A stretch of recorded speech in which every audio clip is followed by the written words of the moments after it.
Before you keep watching, I want you to think about one specific moment.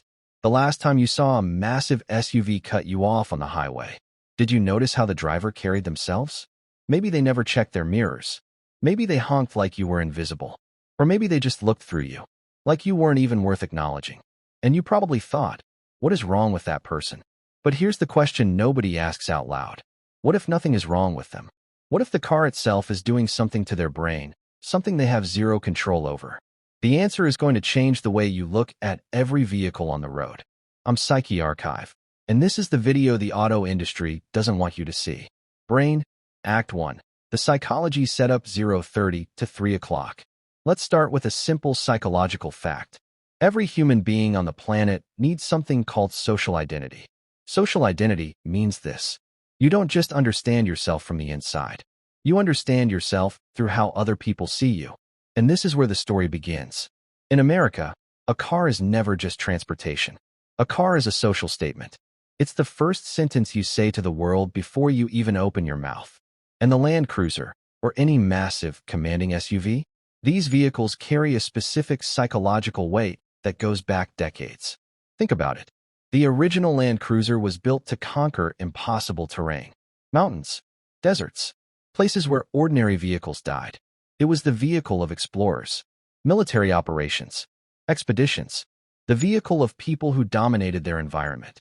And that meaning, that raw association with power and dominance, never went away. It just migrated. From the desert into the suburbs.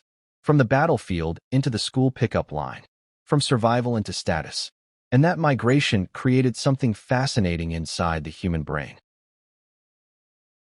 But wait. Does this mean everyone who drives a large SUV automatically feels this way? The answer is going to surprise you. I'll get there in a second. But first, I need to show you something that happens inside your brain the moment you sit behind the wheel of a big vehicle. DNA, Act 2, the internal science 3:15 to 6:30. In 2008, researchers at Cornell University ran a strange experiment. They gave different people different-sized vehicles and had them drive the same stretch of road. The results were alarming. Drivers in larger, higher vehicles drove 34% more aggressively than drivers in smaller cars. Not because they were bad people, but because the human brain responds to physical elevation in a completely automatic way. When you are physically higher than the people around you, your brain translates that into one simple message. You are more powerful. You are in control. This is what psychologists call embodied cognition. The idea that your body physically shapes your thoughts without your awareness. A Land Cruiser, with its massive height and commanding presence, literally elevates you above every other vehicle on the road. And the moment you sit in that driver's seat, your brain starts releasing a very specific chemical cocktail. You know what it is? Testosterone and dopamine. Simultaneously, the dominance hormone and the reward hormone, firing at the exact same moment. That specific combination is precisely what makes a large SUV driver feel, not just comfortable, but superior. And here's what makes this even more fascinating. The effect doesn't require conscious thought. You don't decide to feel powerful. The vehicle triggers it automatically. Every single time. Cyclone, twist, 6:30 to 7:30. Now we get to the part you won't hear anywhere else. That feeling of superiority. Is it real? No. And this is where it gets dark. Psychologists call this illusory superiority, the deeply human tendency to believe you're above average even when the data says otherwise. Most people already believe they're better drivers than everyone else.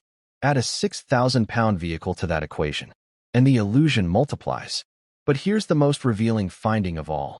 Studies consistently show that people who feel the most socially insecure, who feel the most uncertain about their status and identity, are statistically the most likely to purchase large, powerful vehicles. Read that again. The bigger the vehicle, the bigger the psychological hole it's filling. A Land Cruiser isn't just a car. It's armor. Armor against invisibility. Armor against being overlooked. Armor against the terrifying possibility that without it, nobody would notice you at all. Repeat button, loop close plus deeper hook, 7:30 to 8 o'clock. Remember the question from the beginning? Does a large SUV automatically make its driver feel superior to everyone else? Now you have the full answer. Yes, but not because the vehicle is special. Because your brain is pre-wired to connect size with authority, height with control, brand with identity. And all of that happens in under 3 seconds from the moment you sit down. 3 seconds. That's all it takes for a machine to rewrite how you see yourself and everyone around you. Pushpin outro plus CTA, 8 to 8:30. So here's the question I'll leave you with. When you chose your current vehicle, did you choose it because you genuinely love it? Or did you choose it because of how you wanted other people to see you? There's no wrong answer. But the difference between someone who knows the answer and someone who doesn't is the difference between someone who drives their life and someone whose life drives them. Drop in the comments, I choose with logic, or I choose with feeling. And tell me why. I read everything. If this video hit differently, share it with someone who drives a massive SUV. Smirking face. Psyche Archive.